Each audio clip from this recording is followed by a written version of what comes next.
Bienvenidos a este primer webinar de nuestra serie Figmap NGS Insights.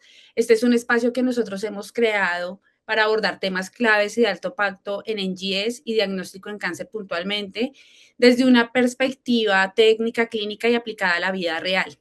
Es muy importante tener en cuenta que vamos a tener una serie de webinars con estos enfoques y en esta ocasión damos inicio a la serie con el webinar Preanalítica y Subsets y GHB para un diagnóstico de alto impacto en leucemia linfocítica crónica, que es un tema que ha sido álgido para la correcta estratificación y la toma de decisiones clínicas en pacientes con esta patología, con leucemia linfocítica crónica. Para este webinar nos acompañan hoy como panelistas tres expertos de amplia trayectoria de la casa, el doctor Andrés Felipe Aristizábal, director de investigaciones y enlace médico de FICMAC. También nos acompaña de Costa Rica el doctor Carlos Santamaría, que es el jefe de la División de Diagnóstico Molecular del Hospital Nacional del Niño en San José, y también conocidos por todos nosotros, el doctor Henry Drobo, que es hemato-oncólogo clínico. Cada uno de ellos abordará en esta sesión el tema que nos convoca desde su perspectiva y aportará una visión integral al diagnóstico de la leucemia linfocítica crónica. Al finalizar las intervenciones de nuestros panelistas, abriremos un espacio de preguntas para conversar con los panelistas y profundizar sobre los temas más relevantes de la presentación. Sin más preámbulos, le doy la bienvenida al doctor Andrés Felipe Aristizábal, quien dará inicio a este espacio compartiendo su visión sobre la importancia de la preanalítica, el impacto de la calidad del diagnóstico, como un abrebocas para las presentaciones del doctor Santa María y el doctor Hidrobo que nos acompañan en este panel de expertos. Doctor Aristizábal, muchísimas gracias. Buenas noches a todos. Muchas gracias, Julie, por la presentación. Es un placer estar junto a ti, así como a los doctores Hidrobo y Santa María, expertos reconocidos en el área, hoy para hablar acerca de algunos aspectos claves sobre la leucemia linfocítica crónica o LLC. En particular, la relevancia de los paneles génicos para el pronóstico y tratamiento de esta enfermedad, así como el enfoque molecular integrado que se realiza. Definitivamente la importancia de cómo la calidad del diagnóstico es crucial y vital en la toma de decisiones y el rol que ahora tiene la biología molecular en la estratificación del riesgo. Y pues todos estos aspectos son claves en la lucha contra la LLC. Inicialmente, por hablar rápidamente acerca de la relevancia de los paneles genéticos en LLC, en los cuales, basados en secuenciación de última generación, de nueva generación, NGS, han permitido analizar múltiples genes claves de manera simultánea, no solamente el estatus mutacional de la cadena pesada de la inmunoglobulina, sino también otros genes de gran relevancia como TP53, NOTCH1, ATM, MID88 o BIRC3, entre otros. Y es que estos paneles nos ayudan a predecir el curso de la enfermedad y no solamente esto, sino también ayudan a guiar las decisiones terapéuticas de forma mucho más personalizada. Un ejemplo así rápido, que igual nuestros expertos hablarán mucho más al respecto, pero definitivamente cuando se identifican variantes patogénicas de TP53, estas ya se están asociando a un pronóstico pobre y de resistencia a quimioterapia, lo que definitivamente hace que se prefieran tratamientos dirigidos a inhibidores de BTK, donde hay diferentes moléculas que se están utilizando hoy en día. Entonces, definitivamente estos paneles están mejorando la supervivencia de los pacientes, permiten estratificarlos en grupos de bajo o alto riesgo y adicionalmente evitan tratamientos ineficaces y reducen toxicidades innecesarias. Todo esto se ha encontrado sustentado ya en varios estudios, de hecho muchos recientes en esta última década, donde se muestra que el uso de estos paneles extendidos pueden ilustrar mucho mejor la heterogeneidad genética de la LLC, lo que implica directamente en el tiempo hasta el primer tratamiento y la supervivencia general. Se ha evolucionado mucho ya en este enfoque, donde se pasa entonces de este examen morfológico, que era frotis de sangre y bueno, otros aspectos que se utilizaban a través de citometría de flujo para identificar el CD5 positivo en algunos linfocitos B maduros, a métodos con herramientas moleculares pues mucho más exactos como FISH, que es la hibridación in situ por fluorescencia, y para detectar algunas aberraciones cromosómicas, y pues el NGS que nos permite identificar claramente las cargas mutacionales, y las variantes patogénicas en estos genes claves. Entonces, esta transición desde ese examen morfológico hacia estos métodos, hacia estos métodos moleculares, ha sido crucial porque ha permitido identificar definitivamente cómo la LC es una enfermedad heterogénea y lo que parecía indolente morfológicamente puede ocultar alteraciones moleculares graves, como una lesión, por ejemplo, del 17P o alteraciones patogénicas en genes como ATM. En los últimos años, esta integración ha permitido pasar de un diagnóstico puramente descriptivo a algo mucho más allá, donde ya se tiene algo predictivo y pronóstico. Y esto pues ha mejorado la precisión y permite también las intervenciones tempranas. Imaginémonos que antes solo teníamos como la apariencia de una célula, la apariencia de una célula, y ahora ya podemos desentrañar todo ese mapa genómico, todos estos circuitos interiores para tener una visión completa. Entonces, con estos paneles podemos definitivamente tener una calidad diagnóstica mucho mejor. Y esto pues es crucial para el médico tratante a la hora de tomar las decisiones clínicas. Un diagnóstico preciso definitivamente es el pilar de cualquier manejo clínico.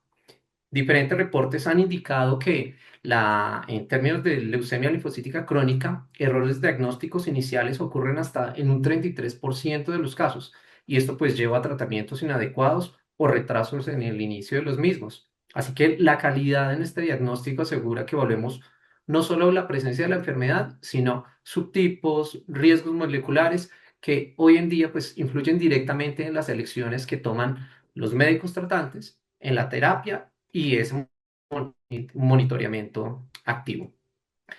Pues definitivamente el, la relevancia de estos paneles es crucial y ha revolucionado definitivamente lo que conocemos de la LC y cómo tratarla. Y en ese sentido quiero darle paso a nuestro doctor Santamaría, un allegado también a la casa, para que inicie su presentación, agradecerle por todo el conocimiento que nos ha ofrecido y que podamos finalmente generar discusión al respecto.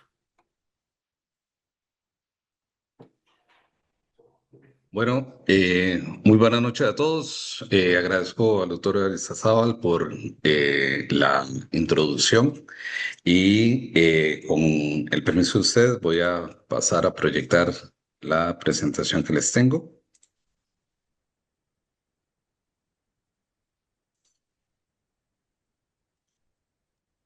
También quiero darle el agradecimiento a todo el personal de FITMAC, Juli, Andrés, Henry, que han hecho posible este evento, y también al doctor Hidrobo, que tengo el gusto de compartir espacio con él.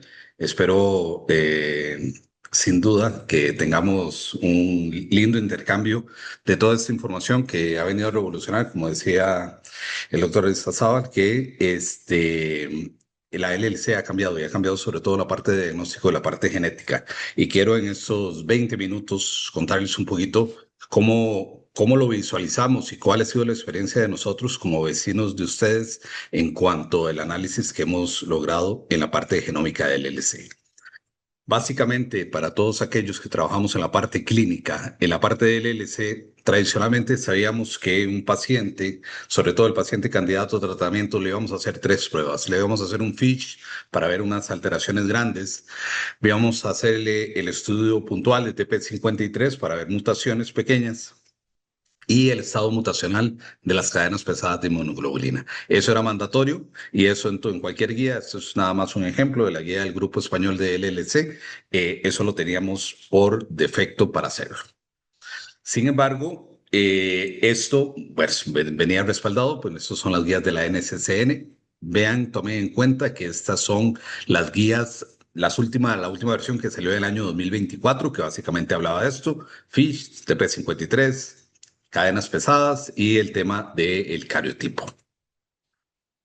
Dábamos una explicación somera de cuál era el impacto pronóstico que tenía en cuanto a las distintas alteraciones que podíamos encontrarnos a través del FISH y el impacto pronóstico que creo que por todos conocidos, las mutaciones de TP53 y las cadenas no mutadas se consideran de mal pronóstico. Sin embargo, el año pasado, en el 2025, hubo un cambio completo en las guías americanas y esto se reflejó mucho en la evidencia que veníamos acumulando. Les doy la actualización de las guías que acaban de salir, que son las guías, la primera versión del año 2026, pero básicamente hay muy poco cambio a lo que veníamos establecidos de el año pasado. No voy a entrar en detalle porque la diapo se carga un poquito. Lo que sí quiero enfatizar es que las alteraciones, por todos conocidos, la elección del brazo corto del cromosoma 17, la pérdida del brazo largo del cromosoma 11, que se asociaban a mal pronóstico y demás, y ahora tienen un impacto no solo pronóstico, sino predictivo. Como bien decía el doctor Aristizábal, y ahora tiene un impacto que nos indica, nos da una guía para hacer un tratamiento mucho más personalizado para el paciente. Así pues, la información que vamos a tener es muchísimo más amplia y tiene una validez ya de un nivel de guía como puede ser la NCCN. Además de eso, vamos a aportar más información en el sentido que, por ejemplo, el cariotipo, que siempre hemos sabido que podemos pescar ahí alteraciones adicionales, sabíamos que por él solo, y ahora, si bien determinado, si tenemos un cariotipo complejo, definido como tal, más de 3 alteraciones citogenéticas, pero sobre todo el alto grado de cariotipo complejo, que significa 5 o más alteraciones, se asocia a un factor pronóstico adverso independientemente del estado mutacional de TP53 o del estado mutacional de cadenas pesadas de inmunoglobulina. Y eso suma. También aparecen factores importantes que el doctor Hidrobo va a comentar en la segunda parte de la charla, que son la aparición de los subsets, que son importantes, son subgrupos biológicos importantes que nos pueden definir o nos puede cambiar la parte diagnóstica y la parte pronóstica de los pacientes portadores de estas subgrupos, particularmente el subset 2 y el subset 8, que el doctor Hidrobo va a ampliar la información con respecto a estos en la segunda parte de la charla. Además de esto, como bien planteaba el doctor Aristizábal, vamos incorporando más evidencia de otros genes que nos pueden dar más información. No solo estamos hablando de TP53, como bien lo apuntaba el doctor, las alteraciones de Notch1, por ejemplo, las alteraciones de BIR3 y demás, están aportando información en la parte pronóstica e incluso probablemente a futuro también en la parte de selección de medicamento. Y como estamos en una escena hematológica, ya desafortunadamente también hemos visto la parte negativa de esto, en forma análoga a lo que vemos en una leucemia mieloide crónica con una serie de mutaciones que generan resistencia a los inhibidores de tirosina quinasa. Aquí en el LC ya estamos viendo resistencia con mutaciones puntuales sobre el gen de BTK. Entonces, para los inhibidores de BTK, aquí estamos viendo resistencia. Y esto es muy importante porque esto determina el cambio o no, o el uso o no de inhibidores de BTK en este caso. Y esto es muy importante también detectarlo. Entonces, ¿qué tenemos como resumen? Antes teníamos, desde el punto de vista del laboratorio, 3 técnicas independientes. Por una parte el FISH, por otra parte el análisis de cadenas que se podía hacer por secuenciación de Sanger y después el análisis de TP53. Ahí me disculpan que se estrujó un poquito la imagen. Que se puede hacer por secuenciación de Sanger o introduciendo secuenciación masiva. Sin embargo, ahora la actualización de estas técnicas nos permite que hay herramientas desde el punto de vista laboratorio y desde el punto de vista informático que nos permite integrar todas esas distintas técnicas en una sola, lo cual nos permite facilitar mucho la información y estandarizar el procesamiento. A veces nos pasaba que nosotros se lo enviábamos a un médico, le llegaba el FISH y no le llegaba el TP53, se perdía o no le llegaba a tiempo. Ahora todas las pruebas salen en un solo reporte y a un solo momento. En el mercado hay muchas, o hay algunas, para decir verdad, algunas alternativas para hacer la parte de genómica de LLC por medio de NGS. Nosotros tenemos una que hemos adoptado, que hay un consenso general, por lo menos el grupo ERIC lo recomienda fuertemente, que es este paquete que introduce una serie de pruebas que no ven no solo las alteraciones de número de copias, tradicionalmente vistas por un FISH, sino analizamos un grupo de genes amplio, no solo TP53, sino como les decía, el NOTCH1, el CF3 beta 1, el ATM, el BIR3 y otra serie de genes que tienen relevancia desde el punto de vista pronóstico en los pacientes. Agregamos otra información y todo eso lo pasamos por una plataforma de NGS y esto nos permite después hacer un análisis bioinformático especializado con una serie de paquetes que tenemos para analizar para dar un resultado para el médico que incluye alteraciones grandes, alteraciones pequeñas e incluso subgrupos importantes, subsets de los cuales, como les decía, el doctor Hidro nos va a comentar en la segunda charla. Entre las ventajas que tiene esto es que, y me imagino que ha sido también un problema, porque fue un problema en todos nuestros países de Centroamérica y probablemente en Colombia también. Normalmente nosotros tomábamos dos tubos para hacer todas las pruebas de EDTA y un tubo de citrato para hacer toda la parte de citogenética. ¿Qué es el problema? A veces no tenemos los tubos respectivos para hacer toda la parte de citogenética, del cariotipo, del FISH o el desplazamiento de las muestras se nos dañaban, ocupábamos células vivas para hacer el cariotipo, bueno, se nos hacía un lío. Con la parte de NGS nos solucionamos esto. ¿Por qué? Nos olvidamos de dos tubos, ¿ok?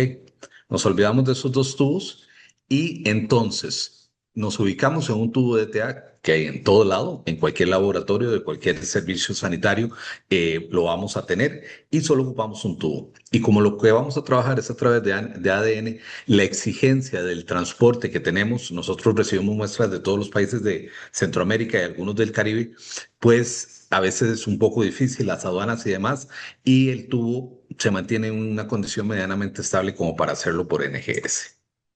Así, entonces, estas nuevas metodologías de NGS, pues integran todos los análisis requeridos en una sola prueba, pero no solo eso. Dentro de todas las ventajas, tiene una mayor sensibilidad para ver las distintas alteraciones que tenemos y que son relevantes en la LLC. La capacidad de detectar con mayor sensibilidad subclonas, sobre todo en TP53, que tienen relevancia clínica. Podemos aumentar el número de genes que tienen importancia y vamos acumulando evidencia para que la información de esos genes nos puedan llegar y sean oportunas para nuestros pacientes. Reduce el número de muestras no valorables, sobre todo para aquellos que han tenido experiencia. A veces el FISH salía no valorable o si hacemos una secuenciación de sangre nos salía mal. Esto reduce significativamente. Hablando de FISH, el FISH está sujeto por más buenas técnicos que tengamos viendo un FISH. El FISH es necesariamente una prueba que es muy subjetiva. Entonces, aquí eliminamos mucha la subjetividad porque todo va por programas bioinformáticos, por un pipeline que nos puede orientar de forma más certera, de forma más objetiva a lo que estamos viendo. Nos da la capacidad de ver variantes estructurales. De hecho, podemos anticipar cariotipos complejos que no es que la técnica de NGS va a llegar a sustituir el cariotipo, pero por lo menos podemos anticipar el cariotipo complejo y decirle al médico, hey, este paciente va a ir mal, de fijo. Y como les decía, vamos a tener una menor cantidad de muestras. Contándoles un poquito en cuanto a la experiencia que hemos acumulado, estos son datos que tenía hasta octubre del año pasado. Llevamos poco menos de 300 pacientes analizados. La distribución por países ustedes la pueden observar ahí. Y en general me detengo un poquito en esto porque sé que el doctor Hidrobo le va a dar mucho énfasis al tema del estudio de la cadena pesada de monoglobulina. Y esto ha sido una cuestión recurrente, sobre todo en la parte médica, de la preocupación de esto. Normalmente, si nosotros agarráramos un grupo general de LLCs, aproximadamente la mitad va a tener su cadena pesada mutada, la mitad va a tener su cadena no mutada. Sin embargo, ustedes entenderán que muchas de estas pruebas van dirigidas para los pacientes que necesitan tratamiento. Eso quiere decir que es el paciente que va mal. Entonces, obviamente hay un sesgo a una mayor cantidad, esto es un 47% de pacientes que tienen cadenas no mutadas, entendiendo de que la mayoría son esos pacientes que el curso clínico es más agresivo. Sin embargo, quisiera detenerme aquí en un porcentaje que es aquellas muestras que son no valorables en el sentido de que no presentan un rearreglo clonal de inmunoglobulinas. Y aquí me lo quiero detener porque no quiero que se confunda propiamente como les presento acá en la mini barrita amarilla, que es el ADN no valorable, que es cuando nos llega una muestra que no se puede rescatar el ADN y simplemente el resultado no se puede dar.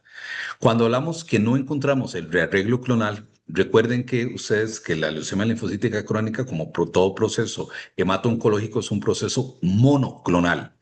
Al ser un proceso monoclonal, podemos identificar el rearreglo de inmunoglobulinas que estamos visualizando.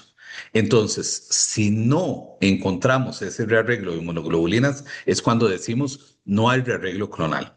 Y esto quizás este ejemplo, esto es parte de los programas bioinformáticos que nosotros utilizamos y está un poquito cargada la información, pero quiero estructurarlo porque es información de la vida real. Esto es lo que vemos nosotros normalmente. Este es un paciente, el paciente de 715, ven ustedes acá, es un paciente que se considera con una cadena pesada no mutada. ¿Por qué? Porque de las 288 posiciones, ninguna ha sufrido cambio, ninguna ha sufrido mutación. O sea, hay una homología, hay una identidad del 100%. Hay un 0% de mutación, se considera no mutado, o sea, se considera un factor de pronóstico adverso. En comparación, tenemos el paciente 724, que ven que 20 posiciones de las 288 tienen alteraciones. ¿Ok? Y eso nos da un porcentaje de homología del 93%, o sea, un 7% de mutación, que es más alto de esa línea que tenemos del 2%. Esto se considera una cadena mutada y por ende se asocia a un mejor pronóstico. Hay que conjuntarlo en todo, pero particularmente en las cadenas pesadas así lo veríamos. Cosa importante, y esto, si hay algún colega aquí de laboratorio para que entendamos esto, a veces encontramos dos rearreglos. Vea que el paciente 751 tiene dos rearreglos, pero me voy en en la columna de funcionalidad y ven que uno dice productivo y otro no productivo. Eso biológicamente se presenta en las LLC hasta el 20%. ¿Ok? Que encontramos algo que es no productivo. ¿Qué es no productivo? Si ustedes observan aquí en la parte de unión, ven la transcripción a proteína, que son todas esas letras, pero ven asteriscos. Los asteriscos son los puntos de corte, son codones de terminación. Esto no es una proteína lógica. Entonces, es muy importante que cuando demos un análisis de cadenas pesadas, veamos solo rearreglos productivos. Si damos un rearreglo no productivo, vamos a inducir al médico a error y a un error serio. Entonces, eso es muy importante tomarlo en consideración. Como ven en la parte superior, tenemos el rearreglo productivo de este paciente y tenemos que hacer el análisis con base en ese rearreglo, no el de abajo. Finalmente, tenemos ese no valorable. Vean que no encontramos rearreglo. No encontramos el rearreglo que en la parte de anotación siempre encontramos una V, una D y una J. ¿Eso qué significa? Se los pongo aquí en forma de imagen. Del linfocito, normalmente que tenemos la LLC, nosotros lo que estamos estudiando es en la cadena pesada de inmunoglobulina, o sea, en esta que está por acá, vamos a encontrar ese sitio de unión que sufre muchísimas mutaciones, que es el sitio que se da entre unas regiones variables, que se llama, que es el sitio de reconocimiento al antígeno, en unas regiones D de diversidad y unas regiones J de unión a la parte constante. Esa unión V de J es fundamental para ver qué grado de mutación tiene esto. Si no encontramos eso, porque nuestro paciente lo que tiene es un proceso policlonal, que tiene una linfocitosis en sangre periférica muy clara, pero es un proceso probablemente que encierra un proceso policlonal. Si es policlonal, no vamos a verlo. Solo podemos ver una clona mayoritaria para poder identificar esto y ya dar un estatus de más del 2% o de menos del 2%. Entonces, desde el punto de vista de preanalítico, ¿qué es nuestra recomendación? Y esto ha sido una experiencia acumulada a lo largo de diferentes años que hemos tenido trabajando con esto. Idealmente, se puede trabajar muestra de sangre periférica o aspirado de médula ósea, eso es indistinto. Incluso para aquellos casos donde queramos ver linfomas de manto, incluso podemos ver con biopsias que trabajan medianamente bien. En cuanto a muestras frescas, idealmente se tienen que procesar menos de 48 horas después de haberse tomado. Una cosa muy importante, y se los voy a demostrar en la próxima diapositiva, tiene que haber una valoración de clonalidad, ojalá por citometría de flujo o por estudio de arreglos de inmunoglobulinas, pero eso es un poco más difícil de tenerlo en nuestra región. Pero la citometría de flujo es clave hacerlo.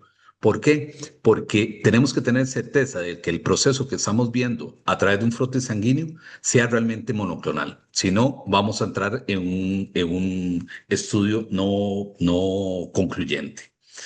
Lo que les decía, el estado mutacional solo en arreglos productivos y implementar sí o sí técnicas más sensibles de NGS en comparación con las metodologías clásicas que tenemos de secuenciación de sangre. Les comento rápidamente la parte de citometría de flujo por esto. La presentación de los diferentes países, en Costa Rica tenemos la posibilidad de hacerle citometría de flujo prácticamente al 100% de los pacientes de LLC y vemos un porcentaje que es cercano a lo que uno espera cercano al 10% de muestras no valorables en una selección de LLC. Pero recuerden que nosotros tenemos un 23% y esto es algo que hablando con los colegas de Colombia les ha pasado allí, también con los colegas de México que tengo muy buena relación también y con los colegas de Argentina. Y esto lo que de la experiencia que hemos acumulado definitivamente, la posibilidad de hacer citometría de flujo antes de los estudios de NGS es clave para mejorar el porcentaje de resultados viables, de resultados valorables, sobre todo en la parte de cadenas pesadas. ¿Ok? Eh, Unos apuntes finales para comentar.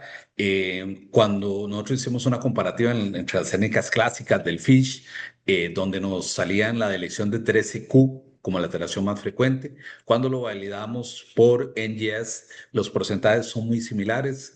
Eso nos daba muchísima tranquilidad. Sobre todo aquí señalo el tema de cariotipo complejo, que tuvimos hasta un 10% de pacientes, 20% que per se ya tenemos un factor de mal pronóstico independientemente de sus cadenas o del TP53.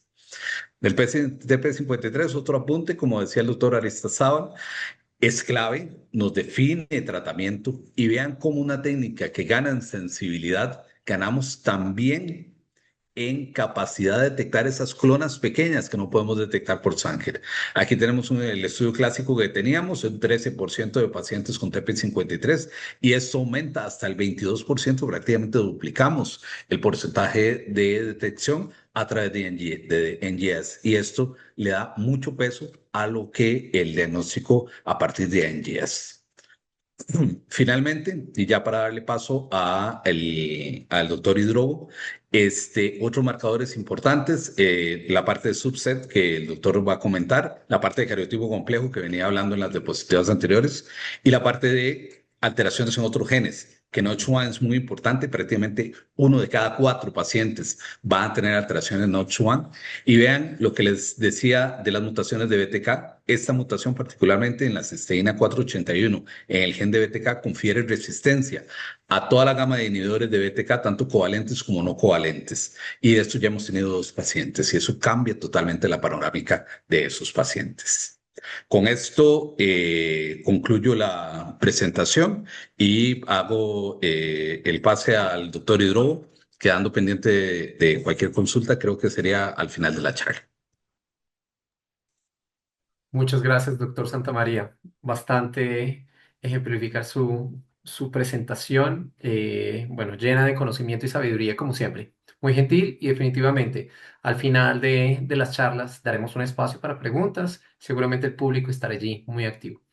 Eh, Doc Hidro, buenas noches. Espero que esté todo muy bien. Qué alegría tenerlo otra vez aquí en este espacio, compartiendo con nosotros, otro gran experto de la casa. Muchas gracias por haber atendido nuestro llamado y poder estar con nosotros esta noche en el evento. No, Tiene toda la palabra. muchas gracias, Andrés. No, el gusto es todo mío. Como tú dices, felicitarlos siempre a FICMAC por el altísimo nivel de estos eventos que organizan. Muy, muy contento de estar compartiendo con el doctor Santamaría. La charla estuvo buenísima, me gustó mucho. Yo creo que es de mucha utilidad para todos los que están conectados. Y bueno, voy a entrar en materia con el ánimo de que pasemos a la discusión, que como vieron por allí en el chat, ya empiezan a surgir preguntas. Entonces creo que todos queremos llegar a esa parte de la discusión, el debate. Entonces vamos a hablar de este tópico y creo que las palabras del doctor Santamaría dejaron un interés especial y eso me gusta mucho porque siempre que hablamos de la parte genómica, de la leucemia linfocítica crónica, entonces nos limitamos a hablar de las cadenas pesadas de las inmunoglobulinas, de la lesión de 17P, de la mutación de TP53, y hemos estado hablando de algunas mutaciones más, como Notch y otras, pero creo que este tema de los subset era algo que teníamos la deuda de darnos el espacio de compartirlo. No le hemos dado, creo que la relevancia y la importancia en nuestra práctica. Creo que es muy importante y nuevamente reitero mi felicitación a Julie y a Andrés que han empujado dar más difusión a esto de los subsets porque sí que tiene importancia, me parece a mí. Entonces, para entrar en eso, no vamos a hablar de lo tradicional, de las cadenas pesadas de las inmunoglobulinas en el escenario del mal pronóstico. Voy a dedicar solo 3 diapositivas a una pequeña reflexión para saltar a concentrarme en los subsets. Y es que dejemos de ver las cadenas limitadas a esos estadios avanzados. Miren esta publicación de las cadenas pesadas de las inmunoglobulinas dedicadas solo a los estadios tempranos. Si bien aquí está la serie entera y las cadenas, cuando encontramos no mutadas las cadenas pesadas de las inmunoglobulinas, predice 6 veces más probabilidad de morir y 13,5 veces más probabilidad de que el tiempo sea más corto al tiempo libre de tratamiento.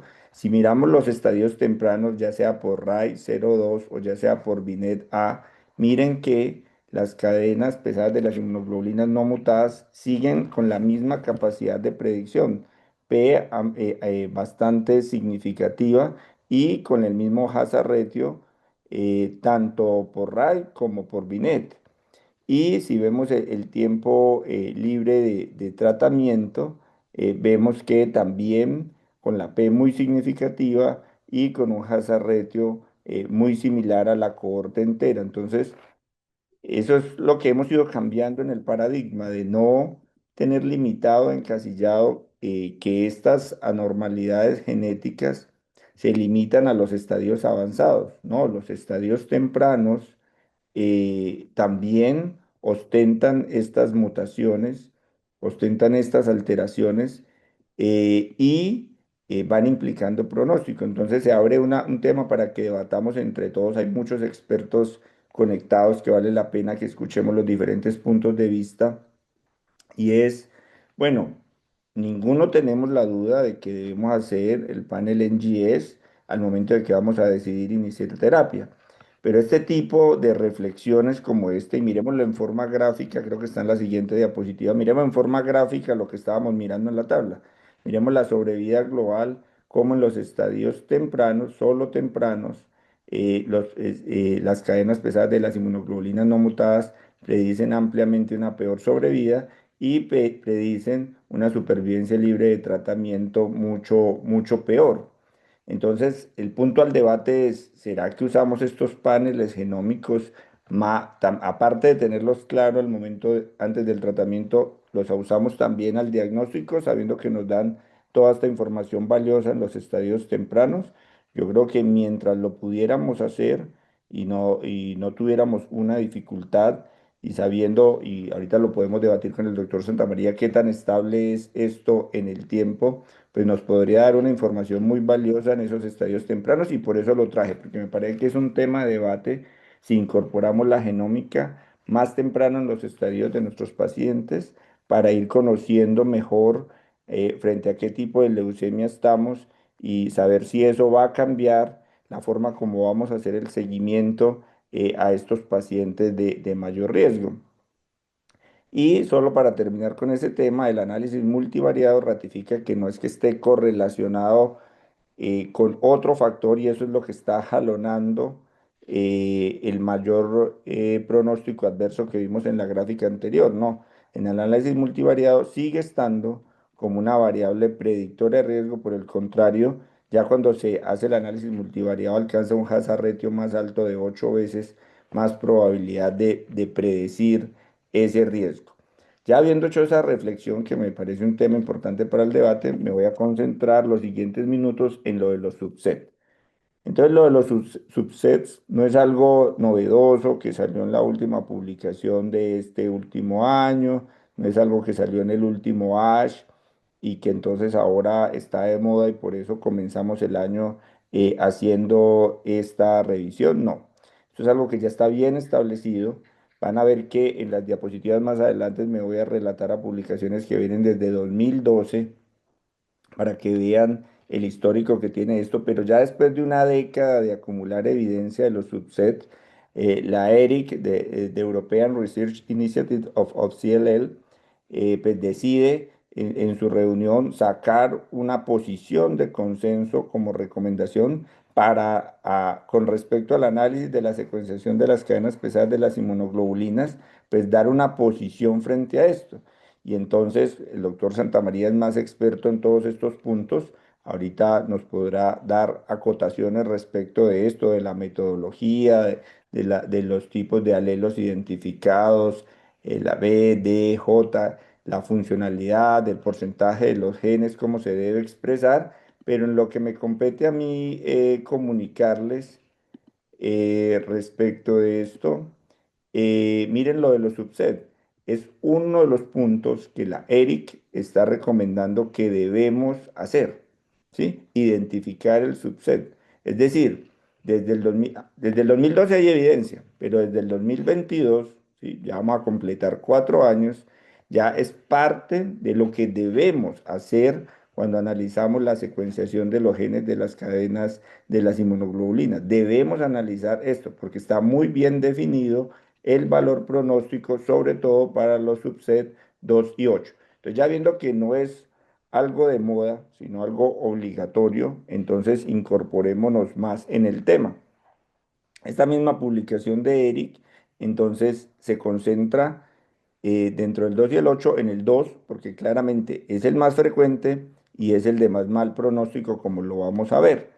Entonces, ¿qué son estos subsets? Simplemente son posiciones estereotipadas de estas cadenas pesadas de las inmunoglobulinas y son las más grandes. Cuentan para el subset 2, solo el 2 está en el 3% de las leucemias linfocíticas crónicas. Entonces, esto no es infrecuente. Esta, que es la de más mal pronóstico, está en el 3% de los casos. Y miren acá las referencias de las publicaciones. Entonces, miren acá el doctor Agatha Angelidis, que sacó esta publicación. Quiero que miren esta otra de Valiacas, que nos está mencionando de la importancia del subset 2 tanto en los mutados como en los no mutados. Y miren esta de la doctora Sonia Jaramillo, de su respuesta inferior a la inmunoterapia, de este subset 2. Entonces, esta es la posición de Eric haciendo referencia a estas tres publicaciones que anteceden y vamos a tratar de ampliar un poco esa información. Entonces, miren acá lo que les decía, nos vamos al 2012, ¿sí? Muchos años de información acerca de estos subsets. Ya es hora de que todos lo incorporemos a nuestro lenguaje de cómo hacemos el análisis genómico en LLC. Y para que vean si 3% les parecía un número grande de que el subset 2, que es el de mal pronóstico, puede estar presente, nótese que estos subsets, estos estereotipos de este receptor de la célula B estereotipada, está presente en la tercera parte de los pacientes con leucemia linfocítica crónica. Solo el 70% es heterogéneo y alrededor de un 30% tienen estos estereotipos, sino que algunos estereotipos son muy poco frecuentes y todavía no le hemos encontrado significancia clínica como estos. Pero a los cuatro principales están muy bien caracterizados y el más importante es el 2, del cual es el que más hablaremos, pero también haremos algunas menciones de los otros. De ese subset 2, entonces empezaron a hacer análisis. Miren que aquí estamos en el año 2015 de la población que tiene subset 2 y los que no tienen ese subset 2 como estereotipo del receptor de la célula B. Entonces, ¿qué empieza a notar a uno? Que los pacientes con población bien edad son menos, estadísticamente significativo, que puede estar presente en los dos, y esto era lo que les decía, que esta es la publicación de Baliacas, que está presente el estereotipo tanto en los pacientes no mutados, 40%, como en los mutados, ¿sí? O sea que el subset no es una parte o una subdivisión de no tener mutadas las cadenas pesadas de las inmunoglobulinas. Es otra alteración totalmente diferente que corresponde a este estereotipo del receptor de la célula B. Entonces, 40% está presente en no mutadas y 60% en mutadas. Y miren aquí la parte más importante. ¿Cómo no vamos a pedir analizar esto en nuestro panel de NGS para nuestros pacientes si un paciente que tiene el subset número 2 tiene un tiempo libre de tratamiento de 22 meses, mientras el que no lo tiene 60 meses? O sea, esto sí o sí lo debemos incorporar en el análisis de nuestros pacientes. Y acá lo que les decía, tanto para mutados como no mutados está presente y lo vamos a ver más adelante en diferentes gráficas. Entonces, miren ustedes acá en curvas lo que estamos viendo ahora. La línea discontinua es el subset número 2. Entonces, miren cómo la supervivencia es mucho menor en estos pacientes. El tiempo que pueden permanecer libre de tratamiento, ¿sí?, que no están siendo tratados, es mucho menor.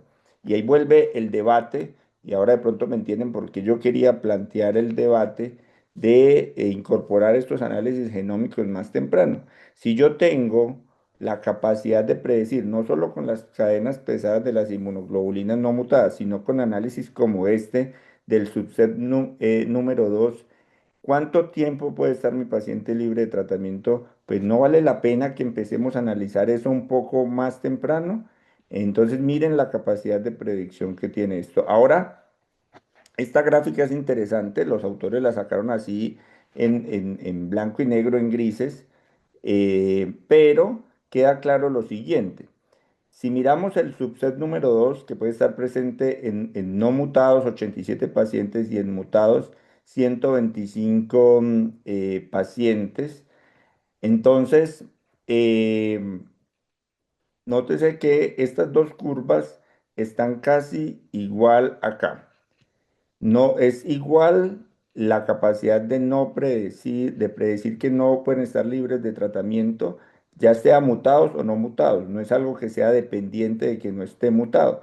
En cambio, si ustedes ven acá, los mutados tienen mejor pronóstico, los no mutados tienen este siguiente predicción de pobre pronóstico, pero el subset 2 incluso tiene un peor pronóstico, sea mutado o no mutado, totalmente independiente del análisis de las cadenas pesadas de las inmunoglobulinas. Entonces es otra variable independiente con una capacidad de predicción muy alta. Entonces ya esto se vuelve claro en todas las publicaciones, y para el 2020 ya todos reconocen que la tercera parte de los pacientes tienen estas alteraciones, que definitivamente los cuatro grupos más importantes no solo son el 2 y el 8, sino también el 4 y el 1, y se empiezan a tratar de definir cuáles son las importancias, las correlaciones y los análisis de estos. Y ustedes lo pueden ver que esos cuatro subtipos, estereotipos que acabamos de ver, representan el 10% de toda la población con leucemia linfocítica crónica. Es decir, que si no hacemos esto, uno de cada 10 pacientes de nosotros lo va a tener y no nos vamos a dar cuenta. Entonces, una razón más para incorporarlo. ¿Qué tienen de especial estos cuatro subgrupos, o qué hemos aprendido a lo largo de más de una década de analizar estos subsets? Hemos aprendido que el subset 1 está asociado con deleción del MCQ, así como el subset 8 está asociado con trisomía del 12. Ya vimos cómo el subset 2 y vamos a ampliarlo un poco más, pero ya lo vimos en un primer análisis muy claro de Valiacas, cómo tienen un corto más tiempo libre de tratamiento. Y el subset 4 está asociado con tener un IP score más bajo y tener una edad al diagnóstico más joven. Entonces, estos subsets están siendo muy claramente correlacionados publicación tras publicación. Entonces, para que no crean que es algo encontrado en una publicación aislada, que tal vez fue un poco de suerte o azar que en esa publicación se encontrara esa correlación que encontró Valiacas, pues el grupo germano se dio a la tarea de buscar en todas las publicaciones de el grupo germano, que ustedes saben que el grupo germano es bastante fuerte y con publicaciones muy robustas en leucemia linfocítica crónica, y cogió todos estos subgrupos y los analizó tanto en el estadio temprano, que es esta diapositiva, como en el estadio avanzado, que es esta segunda diapositiva. Y eso, ese resumen que les hice acá de los diferentes, lo que caracteriza cada subset, pues es lo que ellos encontraron acá en la publicación.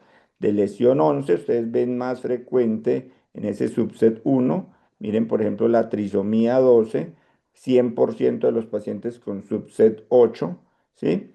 Entonces, miren cómo los pacientes con subset 1 tienen estadios de IPI más altos, y lo mismo se correlaciona en los estadios avanzados.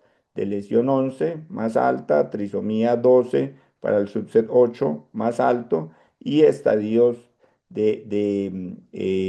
más avanzados.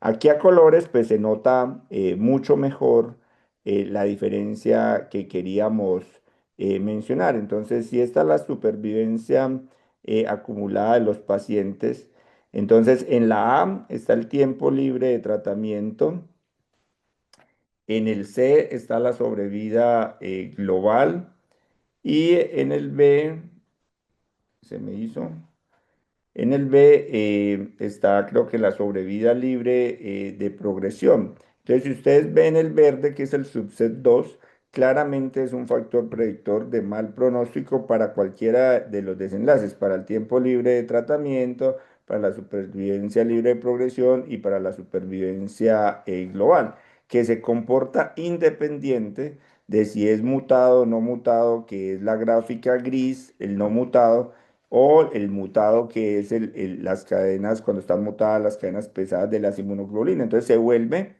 claramente un predictor independiente. Esta es la publicación de Sonia Jaramillo, yo creo que no había resaltado, pero esta es la publicación de ella, donde pudo demostrar esto, y que aún analizando diferentes variables y diferentes estadios, siempre ese subset 2 presenta esa alteración. Nótese que el subset 8, que también le hemos dado relevancia, también está ahí muy cerca del verde siempre en los análisis.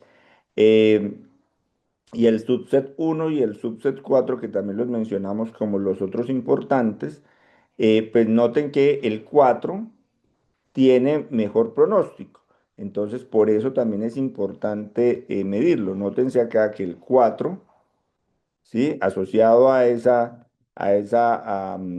translocaciones, como lo vimos que está asociado a más bajo IPI, y acá ustedes lo ven cómo eso se correlaciona con un mejor pronóstico. Entonces, estos cuatro subsets que han sido considerados importantes como ERIC para que los midamos, pues tienen una clara correlación en los estudios. De tal manera que cuando uno mira esto en términos de hazard ratio, y uno va mirando, por ejemplo, ese subset 4 cómo es protector, uno ve que estamos hablando de un 80% de reducción de esa probabilidad de progresión cuando tienen ese subset 4, y que cada uno de estos subsets son estadísticamente significativos, como ustedes lo ven, más allá o igual de importante como le hemos dado importancia a la elección del 17P o a la elección del 11Q tradicionalmente en el tiempo como variables predictoras, pues ahora el subset se consolida, y estas fueron las publicaciones claras que antecedieron las que les mostré del 2012, 2015 y esta del 2020, para que la ERIC en 2022 tomara la decisión que les mostré de que debíamos incorporar esto en nuestros análisis. Eh, Traté de mantenerles ese orden, mostrarles la recomendación y tratar de mostrarles por qué la ERIC sacó esa recomendación de los subsets que espero haberles transmitido. Y miren en el subset 2, miren cómo claramente aumenta 4 veces la probabilidad de que ese paciente tenga menor tiempo libre de tratamiento en ese subset 2 con una P muy estadísticamente significativa, ya no solo en el estudio de Variacas, sino en toda la cohorte de los pacientes de todos los estudios clínicos prospectivos del grupo germano. Entonces, se comprueba esa hipótesis que se había presentado en los primeros estudios, se comprueba en una cohorte de estudios muy grande y por eso se vuelve una recomendación obligatoria a medir en los diferentes pacientes. Y acá simplemente pues sigue mostrando ya en el estadio avanzado cómo se comporta similar. Ya habíamos visto las curvas en los estadios tempranos de la leucemia linfocítica crónica y en los estadios avanzados pues se comprueba que los subsets, que son las líneas que están a color, pues nos están haciendo predicción de esa probabilidad de supervivencia tanto libre de tratamiento como libre de progresión como en sobrevida global, son predictores y por eso se vuelve un marcador importante para que nosotros lo analicemos. Ya para finalizar, que se me acaba el tiempo, si miramos series grandísimas, pues de prácticamente 30.000 pacientes y buscamos qué tan frecuente es ese pico de estos estereotipos, pues de esa primera proyección en 2012, que habían dicho que iba a ser el 30%, en estas publicaciones un poco más reciente, para sorpresa de todos, no fue el 30%, sino que fue aún mayor. Fue 41% la relación.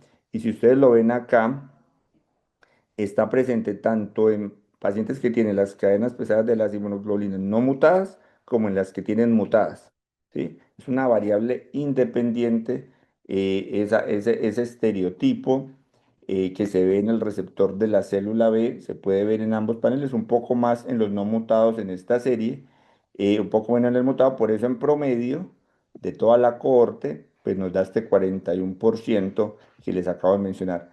Por eso les digo yo, o les decía en la convocatoria, es algo demasiado frecuente como para que no lo incorporemos en nuestra práctica clínica y empezamos a comprenderlo, que no es algo que dependa de las cadenas pesadas, que su comportamiento puede darse en las no mutadas, como vemos acá en las barras azules y lilas, en las mutadas, como vemos acá en los verdes, o que puede estar en ambas, y por eso lo debemos analizar como una variable independiente predictora de este tipo de análisis. Dentro de ese subtipo 2 que es este, vamos, entre esta cohorte encontraron 764 pacientes con el estereotipo 2, con ese subset número 2, pero a la vez ellos tienen como grupitos, o sea que eso se puede especializar aún más y es del estereotipo o el subset 2, tiene diferentes como clúster donde comparten exactamente las mismas secuencias. La más conocida, la más frecuente es la 169, eh, y pues se trata de mirar si estas variables pues tienen en algo alguna mayor capacidad de predicción de mal pronóstico, pero lo que se ha encontrado, como ustedes ven acá, que las P no son estadísticamente significativas y por eso las recomendaciones de la ERIC y en este momento no es analizar estos satélites, que así se llaman, subset satélites, sino que se analiza todo el subset número 2 porque no se ha demostrado que analizar una en particular pues nos genere una correlación diferente, pero sí que se ha analizado y por eso se llegó a esa conclusión. Y ya de las últimas conclusiones es qué correlación tienen estos estereotipos. Ya vimos la correlación o más bien la relación que pudiera existir con las cadenas pesadas de las inmunoglobulinas.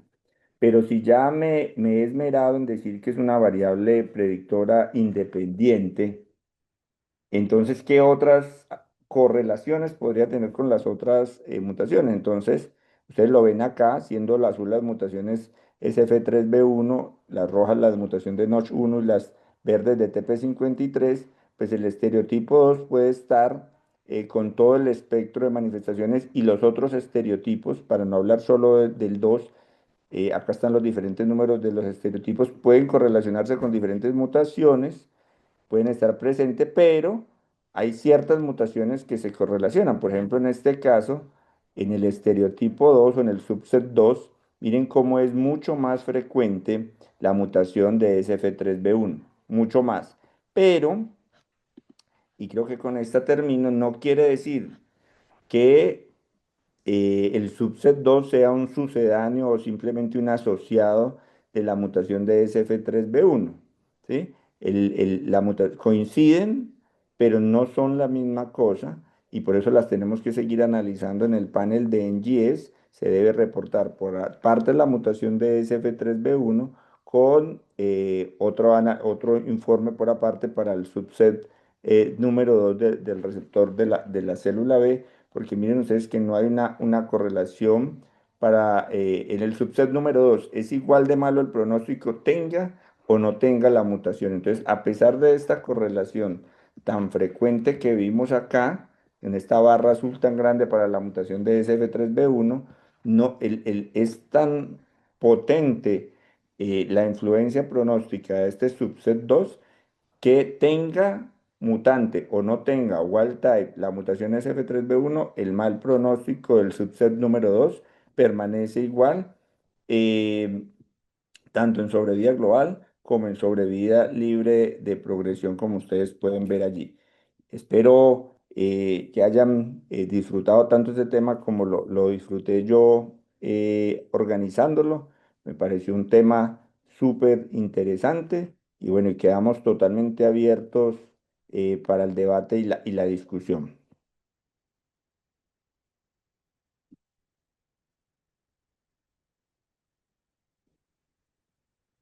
Yo creo que Andrés y Yulisita pueden empezar a darnos el debate porque veo que en el chat hay varias cositas allí para empezar a ponernos al día con las tareas que ya nos han dejado.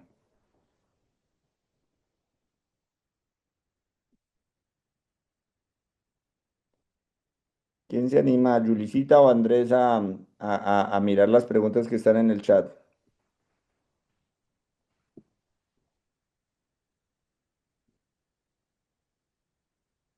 Por ahí el doctor Serrano tiene una. Dale momentico, Juan, nos ponemos al día con las tareas pendientes y ya sabemos que fuiste el primero en levantar la mano y qué bueno que estás allí motivado.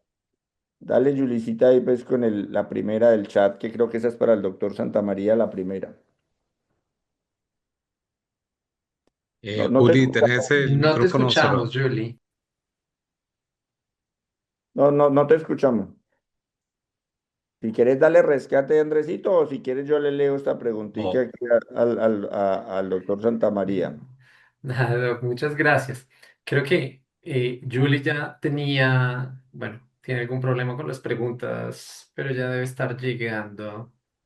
Entonces o creo no, no que, sé si las leemos ahí, las vamos respondiendo, Sí, Andrés. bien, Sí.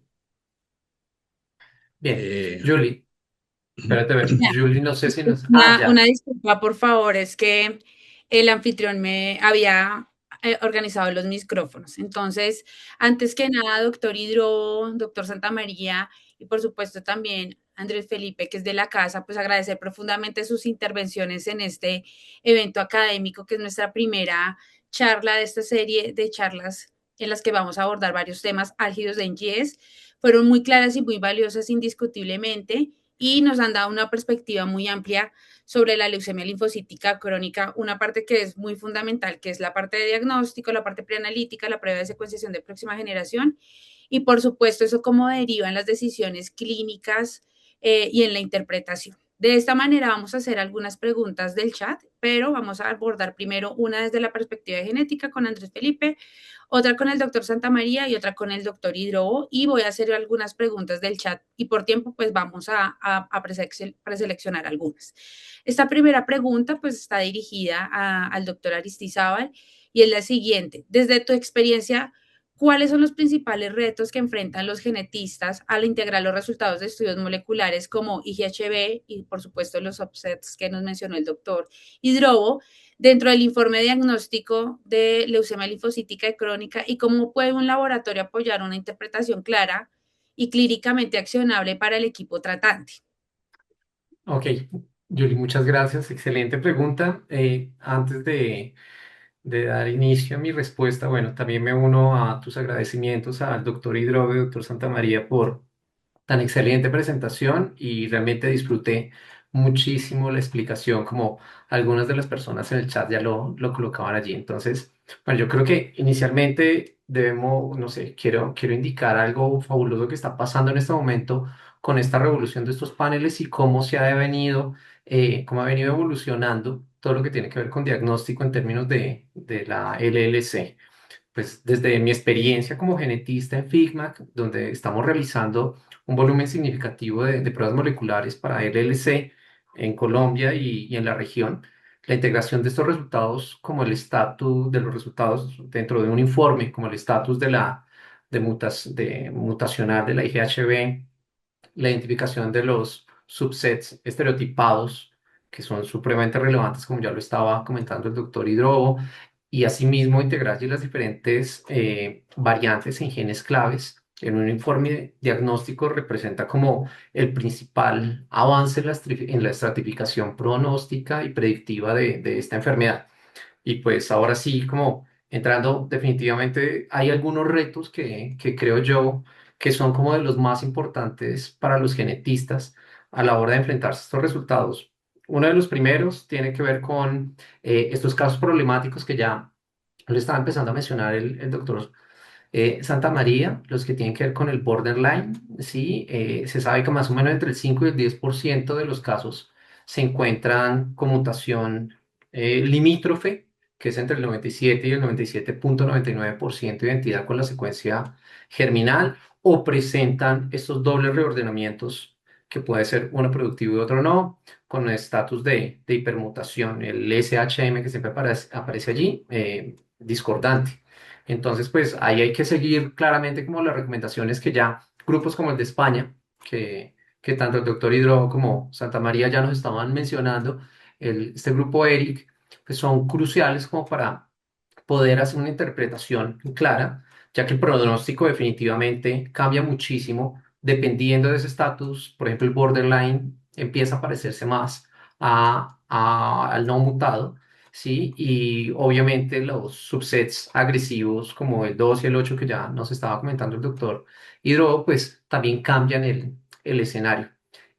Pues en nuestra experiencia, estos casos siempre van a generar dudas sobre la clasificación de mutado, no mutado, etcétera, pero pues definitivamente es crucial hacer, o sea, ese es uno de los grandes retos porque aquí poder guiar al médico tratante acerca de usar una quimioinmunoterapia versus una terapia dirigida, pues es crucial para el paciente. Eso sería uno. Obviamente, amarrado con esto, pues no solamente el borderline, sino identificar los subsets estereotipados. Para esto es crucial el uso de algunas herramientas avanzadas como el ARREST o el IMGTV o el IG-Caller, que son como herramientas bioinformáticas bastante robustas que permiten la identificación de estos subsets y esto pues obviamente modifica drásticamente la interpretación en un reporte, así que es crucial tenerlo y obviamente si pensamos de pronto en nuestra región, en Latinoamérica, donde podemos tener algunos recursos limitados, esto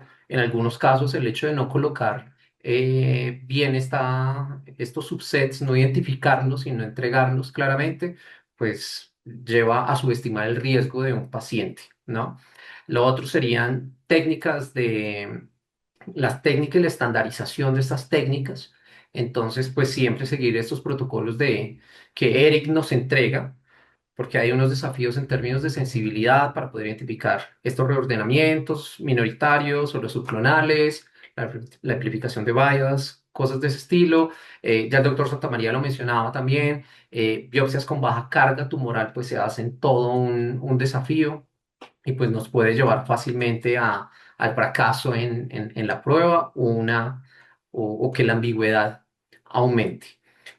Otro desafío importante para mí es la comunicación con el equipo tratante.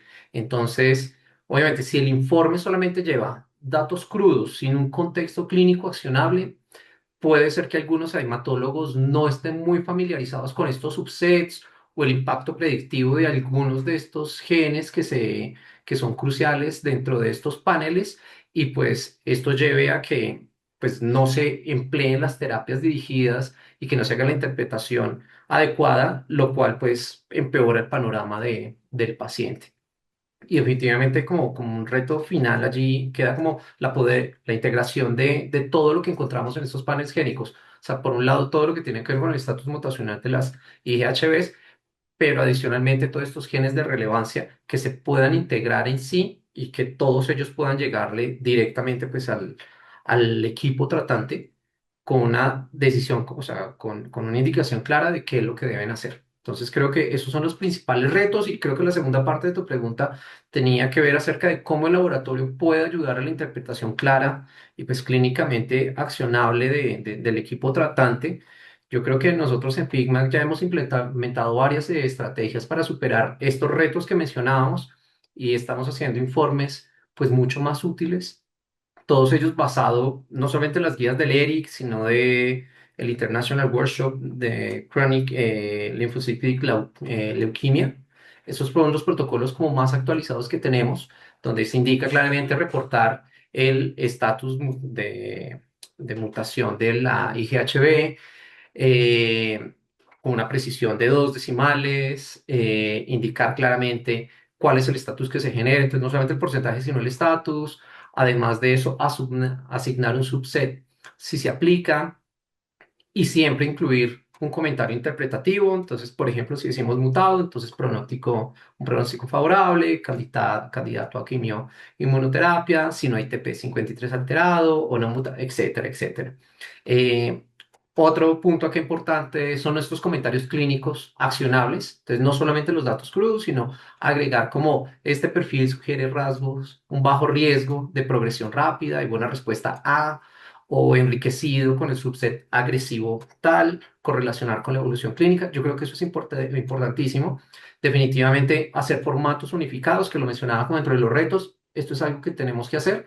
Entonces, no solamente colocar el porcentaje y el estatus mutacional de la IGHB, sino pues poderlo armonizar con el genotipo del paciente dentro de estos genes que hablábamos de los de mayor relevancia, para poder entregar un informe sólido con una directriz clara, cuando sea siempre posible. Obviamente estar siempre allí o abiertos y ofrecer esa consulta directa al hematólogo tratante para discutir los resultados complejos.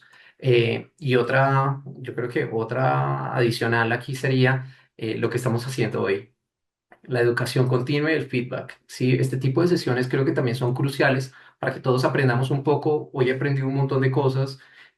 A pesar de toda la experiencia y todo lo que estamos haciendo diariamente, se aprende mucho de eminencias como los que tenemos el día de hoy, poder explicar muy bien el impacto de estos subsets, el borderline. Creo que esto es crucial para ir mejorando siempre desde el laboratorio hacia el equipo tratante. ¿Sí? Entonces yo creo que esos son como los puntos claros que en últimas pues terminan beneficiando directamente al paciente.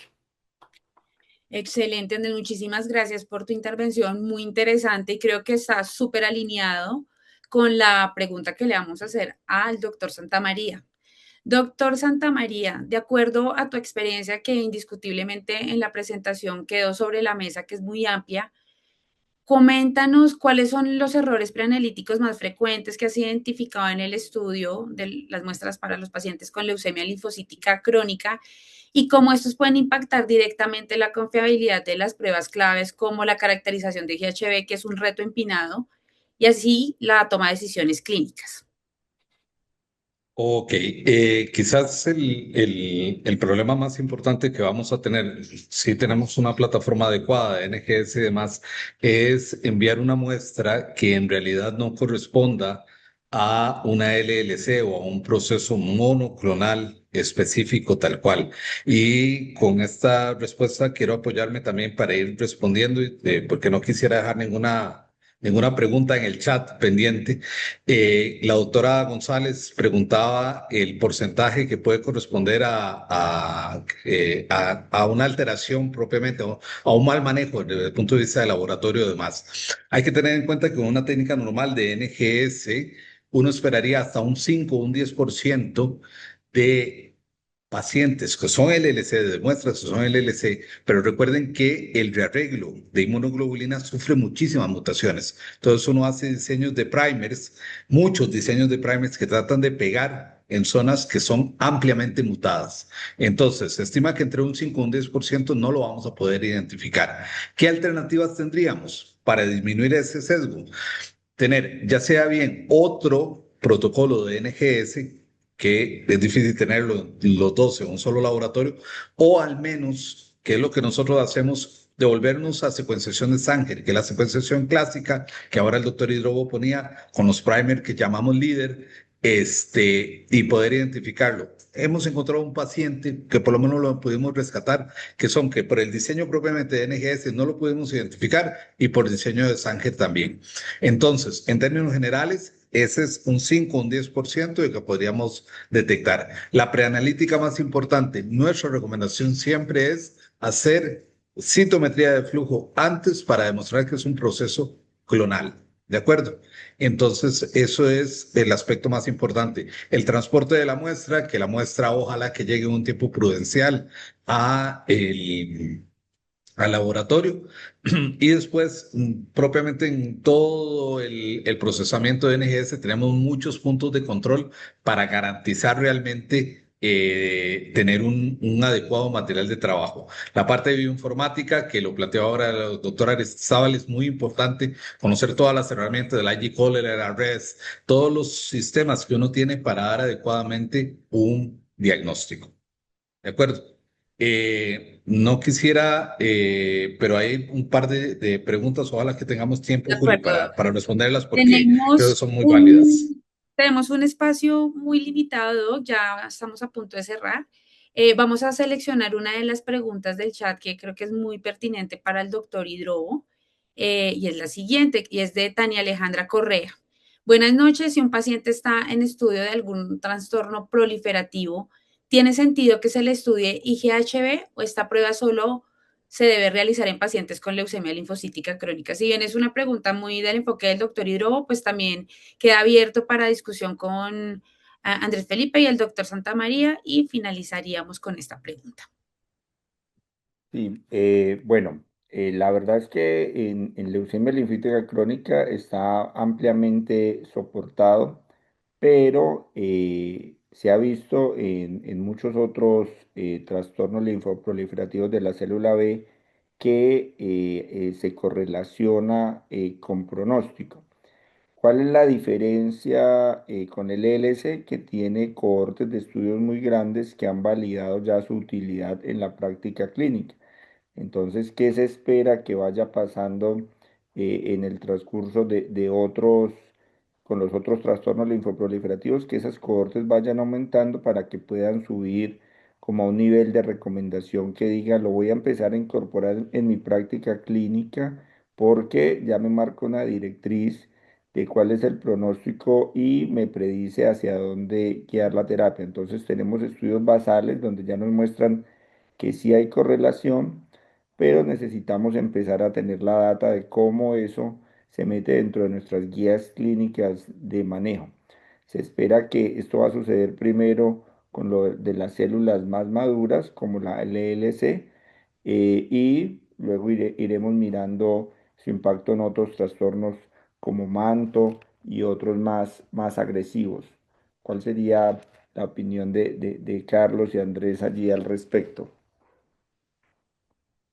Bueno, en mi caso, también contestando una pregunta que hizo la doctora Correa en el chat, efectivamente, tenemos que tener en cuenta que las cadenas pesadas van a ser muy importantes en procesos maduros. No vamos a poderlos ver en procesos agudos porque no tenemos una inmunoglobulina ya procesada y demás. Sí se ha visto un impacto muy significativo, sobre todo, como bien lo apuntó el doctor Hidrobo, en tema de linfoma de manto y probablemente tengamos en linfomas otros un poquito más de evidencia más adelante, el impacto que pueda tener, sobre todo en la parte predictiva para inicio de tratamiento.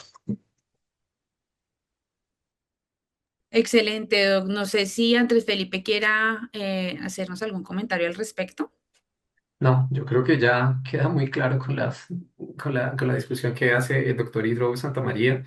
Algunos linfomas foliculares y linfomas linfoplasmocíticos también se ha visto allí el estudio del GHB, pero digamos que ya es muy claro cuál es el cuadro biológico en este caso. Bueno, pues dado que nos extendimos un poco del tiempo de esta reunión, les quiero agradecer a todos nuestros asistentes al espacio que se conectaran, nos acompañaran en esta sesión. Infortunadamente el tiempo no nos permite leer todas las preguntas, sin embargo el doctor Santamaría aprovechó algunos espacios para dar algunas respuestas, agradecerles enormemente y pues acá leer una felicitación por parte de nuestros asistentes, agradeciendo al doctor Hidrobo, al doctor Santa María y por supuesto a FICMAC por ayudar en este tipo de eventos a entender la biología de estas patologías en beneficio de nuestros pacientes. Muchísimas gracias por este comentario, a quienes participaron en este evento, por las preguntas, también por la asistencia y los queremos invitar a nuestra próxima sesión de FICMAC NGS Insights, cuyo objetivo será hablar de HRD, que también es bastante importante en el contexto de cáncer de ovario. Y por último, decirles que esta sesión se llevará el 3 de marzo. Invitadísimos a esta sesión quienes quieran participar también. Muchísimas gracias a todos y que tengan una feliz noche.